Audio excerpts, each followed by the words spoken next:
Morning, সবাই কেমন আছো? আশা করছি সবাই খুব ভালো আছো আর আমিও খুব ভালো আছি। তো ওয়েলকাম টু অবন্তি এক্সপ্লোর। তো আজকে আমি তোমাদের সঙ্গে একটা স্পেশাল রেসিপি শেয়ার করব, সেটা হচ্ছে আমার দিদার হাতের তৈরি লুচি আলু চচ্চড়ি। এবার লুচি আলু চচ্চড়ি বলতে তোমরা এইটা ভেবো না যে নর্মাল এমনি লুচি। তো আমার দিদা একটু ডিফারেন্ট টাইপের লুচিটা বানাতো, তো তোমাদের সঙ্গে আমি শেয়ার করবো। আর লুচি আলু চচ্চড়ি, সাদা আলু চচ্চড়ি তোমরা সবাই খাও, এটা দেখানোর মতো কিছু নেই, কিন্তু তাও জাস্ট আমি তোমাদের দেখাচ্ছি যে আমার দিদা কত চটজলদি এই রেসিপিটা বানাতো।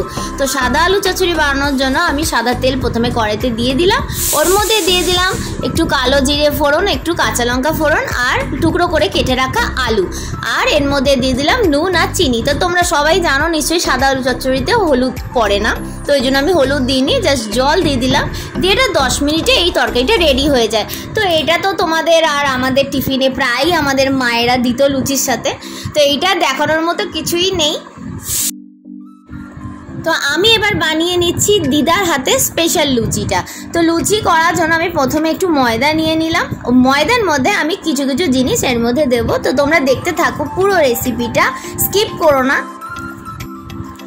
তো প্রথমে আমি নিয়ে নিয়েছি ময়দা, ওর মধ্যে দিয়ে দিলাম আমি কাসৌরি মেথি, আর তার মধ্যে দিলাম লঙ্কার গুঁড়ো, এটা কিন্তু কাশ্মীরি লঙ্কার গুঁড়ো না, লাল লঙ্কার গুঁড়ো, আর এর মধ্যে দিলাম নুন, চিনি আর সামান্য ময়দাটা আমি মেখে নিয়েছি। আর দেখো ময়দা মাখতে মাখতে আমার তরকারিও রেডি হয়ে গেছে, এটা আমি একটু গা মাখা করে নামাবো। তো দেখো এই তরকারিটা নামিয়ে নিয়ে আমি এবার লুচিগুলো তাড়াতাড়ি বেলে নেবো, বেলে নিয়ে ভেজে নেব। তো চলো তাড়াতাড়ি কথা না বাড়িয়ে লুচিগুলো তাড়াতাড়ি বেলে ভেজে নিই। প্রচণ্ড খিদে পেয়েছে আর অনিমেষেরও খিদে পেয়ে গেছে, তো ফার্স্টে অনিমেষকে তাড়াতাড়ি বেলে ভেজে দিয়ে দিই। তো গরম গরম লুচি মোটামুটি নুন দিয়ে খেতে ভালোই লাগে, আমি নুন দিয়ে খাচ্ছিলাম, ভালো লাগছিল। তো এই দেখো আমি ফুলকো ফুলকো লুচি ভেজে নিয়েছি, আর ভেজে নিয়ে আমি সার্ভ করে দিয়েছি আর নিজেও খেয়ে নিচ্ছি।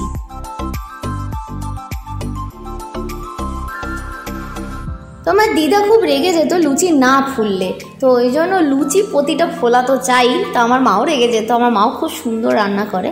তো দেখো আমার লুচিগুলো ভাজা হয়ে গেছে, এবার তাড়াতাড়ি সার্ভ করে দিই। তো এই দেখো আমি লুচিগুলো সার্ভ করে দিয়েছি ওকে, ওর খাওয়াও হয়ে গেছে অনিমেষের, এবার আমি খাচ্ছি, একটু টেস্ট করে দেখি, নিজের রান্না নিজে খেতে আমার ভালোই লাগে।